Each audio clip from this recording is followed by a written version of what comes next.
ಹೊರಗುತ್ತಿಗೆ ನೇಮಕಾತಿ ಮೀಸಲಾತಿಯಲ್ಲಿಯೂ ಖಾಯಂ ನೇಮಕಾತಿ ಮೀಸಲಾತಿ ನಿಯಮವನ್ನೇ ಅನುಸರಿಸಬೇಕು. ಎಲ್ಲ ಹೊರಗುತ್ತಿಗೆ ನೌಕರರನ್ನು ಖಾಯಂಗೊಳಿಸಬೇಕು ಸೇರಿದಂತೆ ತಮ್ಮ 10 ಹಲವು ಬೇಡಿಕೆಗಳನ್ನು ಈಡೇರಿಸಬೇಕು ಎಂದು ಆಗ್ರಹಿಸಿ ಕಲಬುರಗಿಯ ಜಿಲ್ಲಾಧಿಕಾರಿಗಳ ಕಚೇರಿ ಮುಂದೆ ಪ್ರತಿಭಟನೆ ಮಾಡಿ ಮನವಿ ಸಲ್ಲಿಸಿದರು. ಕಲಬುರಗಿಯ ಜಿಲ್ಲಾಧಿಕಾರಿಗಳ ಕಚೇರಿಯ ಮುಂದೆ ಪ್ರತಿಭಟನೆ ನಡೆಸಿದ ಪ್ರತಿಭಟನಾಕಾರರು ಹೊರ ಸಂಪನ್ಮೂಲ ಏಜೆನ್ಸಿಗಳಲ್ಲಿ ಪರಿಶಿಷ್ಟ ಜಾತಿ ಮತ್ತು ಪರಿಶಿಷ್ಟ ಪಂಗಡಕ್ಕೆ ಆದ್ಯತೆಯನ್ನು ನೀಡಿ ಪರಿಶಿಷ್ಟ ಜಾತಿ ಮತ್ತು ಪರಿಶಿಷ್ಟ ಪಂಗಡದ ಹೊರ ಸಂಪನ್ಮೂಲ ಏಜೆನ್ಸಿಗಳು ಕೂಡ ಹೊರಗುತ್ತಿಗೆ ನೌಕರಿಯನ್ನು ಒದಗಿಸುವಂತೆ ಅವಕಾಶ ಖಾತ್ರಿಗೊಳಿಸಬೇಕು. ಹೊರಗುತ್ತಿಗೆ ಆಧಾರದಲ್ಲಿ ನೇಮಕವಾದವರನ್ನು ಪ್ರತಿ 11 ತಿಂಗಳ ನಂತರ ಕೈ ಬಿಡುವುದನ್ನು ನಿಲ್ಲಿಸಬೇಕು. ಅವರನ್ನೇ ಮುಂದುವರಿಸಿ ಕನಿಷ್ಠ 5 ವರ್ಷ ಗುತ್ತಿಗೆ ಆಧಾರದಲ್ಲಿ ದುಡಿಯುವವರಿಗೆ ಖಾಯಮಾತಿ ಮಾಡಿ ಅದೇ ಸಂದರ್ಭದಲ್ಲಿ ಮೊದಲ ಆದ್ಯತೆ ನೀಡಬೇಕು ಮತ್ತು ಕನಿಷ್ಠ 10 ವರ್ಷ ಹೊರಗುತ್ತಿಗೆ ನೌಕರರಾಗಿ ದುಡಿದವರನ್ನು ಖಾಯಂಗೊಳಿಸಬೇಕು. ಎಲ್ಲಾ ಸರ್ಕಾರಿ ಇಲಾಖೆಗಳು, ಮಂಡಳಿಗಳು, ವಿವಿಗಳ ಮತ್ತು ಅನುದಾನಿತ ಶಿಕ್ಷಣ ಸಂಸ್ಥೆಗಳಲ್ಲಿ ಖಾಲಿ ಇರುವ ಬ್ಯಾಕ್ಲಾಗ್ ಹುದ್ದೆಗಳನ್ನು ಕೂಡಲೇ ಭರ್ತಿ ಮಾಡಬೇಕು. ರಾಜ್ಯ ಸರ್ಕಾರ ಬಂಡವಾಳ ಶಾಹಿ ಕಾರ್ಪೊರೇಟರ್ ಕಂಪನಿಗಳ ಪರವಾಗಿ ಉದಾರೀಕರಣ, ಖಾಸಗೀಕರಣ ನೀತಿಗಳನ್ನ ಕೈಬಿಟ್ಟು ಖಾಲಿ ಇರುವ ಎಲ್ಲಾ ಹುದ್ದೆಗಳನ್ನು ತುಂಬಬೇಕು. ಅಭದ್ರತೆ ಉದ್ಯೋಗದ 11 ತಿಂಗಳು ಹೊರಗುತ್ತಿಗೆ ನೇಮಕಾತಿ ಪದ್ಧತಿ ರದ್ದು ಮಾಡಿ ಖಾಯಂ ಆಗಿ ನೇರ ನೇಮಕಾತಿ ಮಾಡಿಕೊಳ್ಳಬೇಕು ಎಂದು ಸರ್ಕಾರಕ್ಕೆ ಆಗ್ರಹಿಸಿದರು. ನೌಕರರಿಗೆ ಸೇವಾ ಸೌಲಭ್ಯ ಕೊಡಲೇಬೇಕು. ಹೊರಗುತ್ತಿಗೆ ನೌಕರರಿಗೆ ಎಲ್ಲರನ್ನು ಕಾಯಂ ಮಾಡಲೇಬೇಕು. ರಾಜ್ಯಾದ್ಯಂತ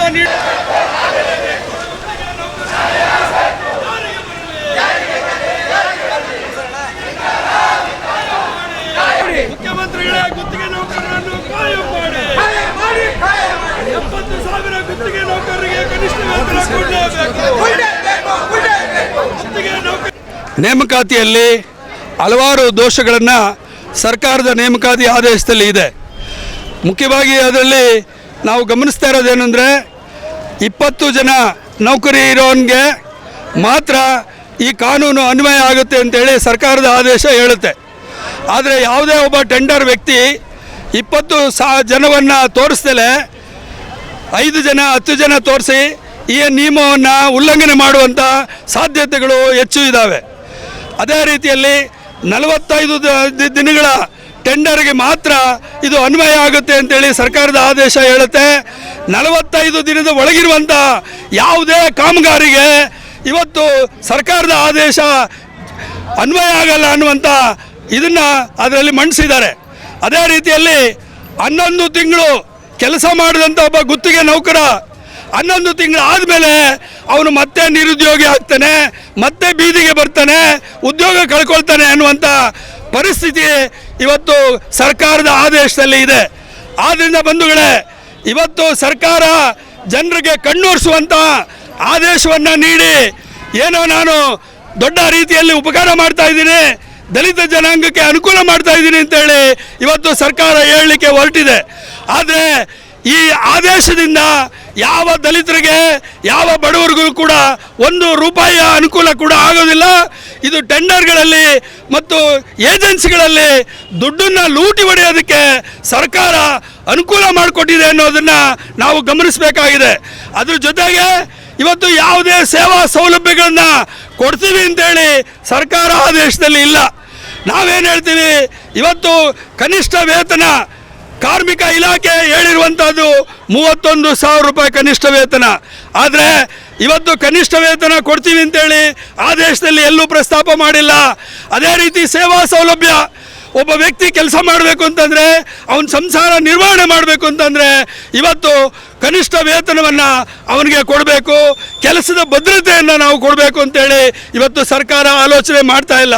ಆದ್ದರಿಂದ ಬಂಧುಗಳೇ, ಇವತ್ತು ಏನು ಕೆಲಸದ ಭದ್ರತೆ ಇಲ್ದಲೆ, ಸೇವಾ ಸೌಲಭ್ಯಗಳಿಲ್ದಲೆ ಅವನು ಗುತ್ತಿಗೆ ನೌಕರನಾಗಿ ಗುಲಾಮನ ಥರ ಅವನು ದುಡ್ಕೊಂಡು ಹೋಗಬೇಕಾಗುತ್ತೆ. ಈ ಪರಿಸ್ಥಿತಿಯನ್ನು ಸರ್ಕಾರ ನಿರ್ಮಾಣ ಮಾಡಿದೆ. ಇದು ಬದಲಾಗಬೇಕು ಅಂತೇಳಿ ಇವತ್ತು ನಾವು ಕೇಳ್ತಾ ಇದ್ದೀವಿ. BM Max ಮಲ್ಟಿ ಸ್ಪೆಷಾಲಿಟಿ ಆಸ್ಪತ್ರೆ ಕಲಬುರಗಿ. ಎಲ್ಲ ರೋಗಕ್ಕೆ BM Max ಆಸ್ಪತ್ರೆ ಮದ್ದು. ಖ್ಯಾತ ಅನುಭವಿ ವೈದ್ಯರ ತಂಡದಿಂದ ಪ್ರಾರಂಭಿಸಿರುವ BM Max ಆಸ್ಪತ್ರೆಯಲ್ಲಿ ದಿನದ 24 ಗಂಟೆ ಎಮರ್ಜೆನ್ಸಿ ಟ್ರಾಮಾ ಚಿಕಿತ್ಸೆ. BM Max ಮಲ್ಟಿ ಸ್ಪೆಷಾಲಿಟಿ ಆಸ್ಪತ್ರೆಯಲ್ಲಿರುವ ಸೌಲಭ್ಯಗಳು: major operation theatre, minor operation theatre, neuro surgery, laparoscopy surgery, ವ್ಯಾಕ್ಸ್ಯುಲರ್ surgery, plastic surgery, cardiology, oncology, neurology, urology, nephrology, gastrology, paediatric surgery, orthopaedic and trauma, general surgery, general medicine, gynaecology, anaesthesia and critical care, rheumatology, ENT, rheumatology, psychiatrist, AC and non AC, deluxe room, semi special rooms. ಹೆಚ್ಚಿನ ಮಾಹಿತಿಗಾಗಿ ಸಂಪರ್ಕಿಸಿ BM Max multi speciality ಆಸ್ಪತ್ರೆ, ring ರಸ್ತೆ, ಹಗರ್ಗಾ cross, Kalaburagi.